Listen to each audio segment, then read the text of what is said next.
आपल्याकडे कोणता पण सप्लाय चेनचा इश्यू नाहीये. आपला डेली कन्झम्पशन जिल्ह्यामध्ये जवळपास 7,000 सिलेंडर्सचा असतो. कमर्शियल कन्झम्पशन जवळपास 70 सिलेंडर्सचा असतो. पण आपल्याकडे आता 9,000चा स्टॉक आहे आणि बफर जर पकडला तर टोटल 13,000चा स्टॉक आमच्याकडे स्टोर्ड आहे.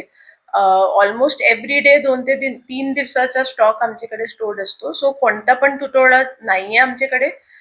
सर्वांना माझी विनंती आहे आणि रिक्वेस्ट आहे की पॅनिक नका करा. आज जिल्हा प्रशासन एक प्रेस नोट पण देत आहे. अधिकृत जे नंबर आहे एचपीसीएलचे, बीपीसीएलचे आणि आयओसीएलचे ते पण प्रेस नोट मध्ये देण्यात येईल. आपण आर्टिफिशियली जर असं होल्ड करून ठेवली तर त्याच्यामुळे इनफॅक्ट आर्टिफिशियल तुटवडा निर्माण होतो. तर कोणती पण प्रॉब्लेम नाहीये. पेट्रोल आणि डिझेल ऑल्सो पूर्ण मुबलक प्रमाणामध्ये साठा उपलब्ध आहे. आपल्या डिस्ट्रिक्टमध्ये जवळपास 86 पेट्रोल पंप कार्यान्वित आहेत. त्यापैकी 3 जे ड्राय आहे त्यांचे पण व्हेकल्स आज रस्त्यात आहे आणि ते पण फंक्शनल करण्यात येईल. गव्हर्नमेंट ऑफ इंडिया मार्फत जे कॉल्सवर 200 सिलेंडर बुकिंग करण्याची फॅसिलिटी होती ती आता वाढून 400 सिलेंडरवर करण्यात आली आहे.